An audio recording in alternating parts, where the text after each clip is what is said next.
बिस्मिल्लाहिर्रहमानिर्रहीम। पिछले लेक्चर में हमने एंगुलर मोमेंटम को डिस्कस किया था। एंगुलर मोमेंटम लीनियर मोमेंटम की तरह, लीनियर मोमेंटम लीनियर मोशन में, ट्रांसलेटरी मोशन में जब कोई बॉडी स्ट्रेट लाइन में मूव कर रही है। एंगुलर मोमेंटम रोटेटरी मोशन में जब कोई बॉडी घूम रही है। लीनियर मोमेंटम कंजर्व रहता है, यानी उसकी वैल्यू कांस्टेंट रहती है जब बॉडी पर कोई एक्सटर्नल फोर्स ना लग रही हो। और इसी तरह एंगुलर मोमेंटम कांस्टेंट रखता है जब बॉडी पे कोई एक्सटर्नल टॉर्क ना लग रहा हो। ठीक है, ये हमने समझा था लास्ट टाइम कि एंगुलर मोमेंटम का फॉर्मूला बराबर होता है आई ओमेगा। आई क्या था? Moment of inertia. ओमेगा क्या था? Angular velocity. और आई ओमेगा को अगर लेफ्ट साइड पे लिख लूँ, एल को राइट साइड पे लिख लूँ, एक ही बात है। अगर टॉर्क जीरो है तो एंगुलर मोमेंटम क्या होगा? कांस्टेंट। तो एल की जगह क्या गया? कांस्टेंट। ये कोई भी नंबर है, 10 है, 20 है, 50 है। अब अगर आई को मैं इधर ले आऊं तो ओमेगा बराबर हो जाएगा कांस्टेंट अपॉन आई, और आई क्या होता है? M R square. Omega I के इनवर्सली प्रोपोर्शनल हो गया, नीचे आ गया। आई बढ़ेगा तो ओमेगा कम होगा, आई कम होगा तो ओमेगा, जब ही दोनों का प्रोडक्ट क्या रहेगा? कांस्टेंट। ठीक है, ये हमने लास्ट टाइम पढ़ा था। आई कब बढ़ेगा? मैंने आपको समझाया था। आर, आर ये हमारी बॉडी का जो मास है वो हमने कितना फैलाया हुआ है। ये जो मेरा नाक है, समझे, नाक की सीध में एक्सिस ऑफ रोटेशन अगर मैं घूम रहा हूं तो ये मैंने आर बढ़ा दिया, ये मैंने आर कम कर दिया। तो जब मैं आर बढ़ा रहा हूं, आर बढ़ाया तो आई भी क्या होगा? बढ़ गया। जब आई बढ़ गया तो ओमेगा क्या होगा? कम होगा। तो जब बाजू फैला के आप रोटेट हो रहे होंगे तो थोड़ी सी एंगुलर वेलोसिटी क्या होगी? कम, रोटेशन स्लो हो रही होगी। जब बाजू मिला के आप रोटेशन कराएंगे, बाजू मिला दिया, आर कम हो गया, आर कम हो गया, आई कम हो गया, आई कम हो गया तो ओमेगा बढ़ गया। तो जब आप जैसी बाजू मिलाएंगे रोटेशन क्या होगी? बढ़ जाएगी, एंगुलर वेलोसिटी बढ़ जाएगी। ये भी हम एक डेमोन्स्ट्रेशन देखेंगे। ठीक है, छोटी सी वीडियो 2-3 मिनट की। सही है। अगला जो हमारा टॉपिक है सेंटर ऑफ मास। अब इसको समझने से पहले अगेन एक छोटी सी डेमोन्स्ट्रेशन देखने ला। ये नजर आ रहा है भाई वीडियो में? टेबल नजर आ रही है ना? देखिए ये एक स्केल है, यही मैं अरेंज कर पाया हूं अभी जल्दी में। ऐसे स्केल पे मैं फोर्स लगा रहा हूं इस कोने पे, बॉडी क्या हो रही है? कौन सी मोशन परफॉर्म कर रही है? रोटेटरी। ठीक है, मैं फोर्स स्ट्रेट लगा रहा हूं लेकिन बॉडी क्या कर रही है? रोटेटरी मोशन परफॉर्म कर रही है, घूम रही है। इसी तरह मैंने दूसरे कोने पे फोर्स लगाई, अब भी बॉडी क्या कर रही है? रोटेट कर रही है। लेकिन अगर मैं सेंटर में एक पॉइंट पर फोर्स लगाऊंगा तो एक पॉइंट ऐसा होगा कि बॉडी स्ट्रेट मूव करेगी। अब चूंकि ये सरफेस स्मूथ नहीं है, ये सरफेस से अटक रही है, और एक्चुअल में ये है कि बीच में एक पॉइंट है, उसमें मैं फोर्स लगाऊंगा तो बॉडी क्या करेगी? स्ट्रेट मूव करेगी। उस पॉइंट के अलावा, सिर्फ उस एक पॉइंट के अलावा आप कहीं भी फोर्स लगाएंगे बॉडी स्ट्रेट लाइन में मूव, थोड़ा सा रोटेशन भी होगा उसमें। उस पॉइंट को कहते हैं सेंटर ऑफ मास। इसी तरह अगर मैं इसको रोकना चाहूं, गिरने से रोकना चाहूं, यहां नहीं रुक रहा, यहां नहीं रुक रहा, यहां रुक जाएगा, यहां रुक जाएगा। तो ये सेंटर ऑफ मास है, बेसिकली सेंटर ऑफ ग्रेविटी भी है। ये समझ आ रही है बात?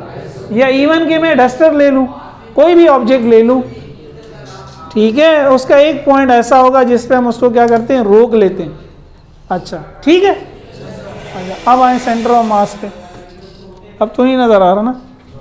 अच्छा, तो सेंटर ऑफ मास क्या होता है? A point at which the entire mass of a body is considered to be concentrated is called centre of mass of the body. किसी बॉडी का ऐसा नुक्ता, ऐसा पॉइंट के हम ये एज्यूम कर सकते हैं कि तमाम का तमाम मास वहां मौजूद है, हालांकि एक्चुअल में ऐसा नहीं है।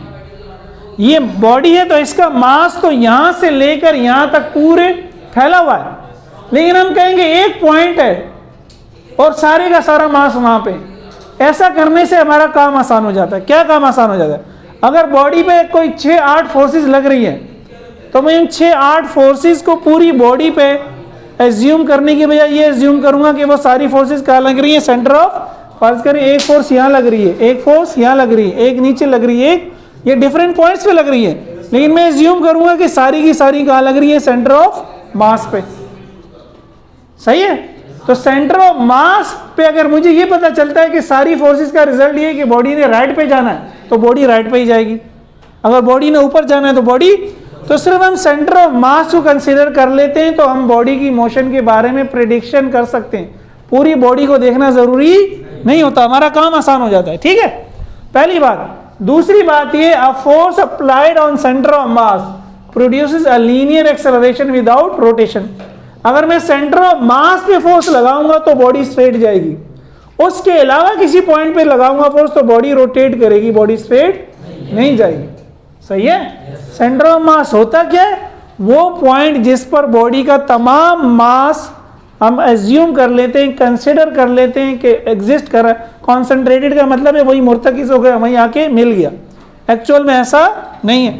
अच्छा, लेकिन फिजिकली परफॉर्म वो है वैसे ही कर रहा होता है कि जैसे कि सारा का सारा मास वहाँ है। उस पर जब फोर्स लगेगी तो वो क्या करेगा, लीनियर मोशन परफॉर्म करेगा, एंगुलर मोशन परफॉर्म। इस स्केल की ले लें, स्केल को स्मूथ सरफेस पे रख दें, कोने पे फोर्सेस लगाएंगे ये रोटेट ही करता रहेगा। सेंटर पे फोर्स लगाएंगे तो फिर ये क्या करेगा, स्ट्रेट जाएगा।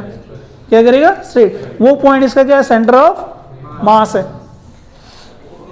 अब दो इंपॉर्टेंट चीजें नोट करनी है सेंटर ऑफ मास के बारे में। हमारी बुक में ज़्यादा कैलकुलेशन नहीं है, इसके न्यूमेरिकल थोड़े होते हैं मज़ेदार किस्म के, लेकिन बहरहाल हमारी कोर्स में नहीं है वो।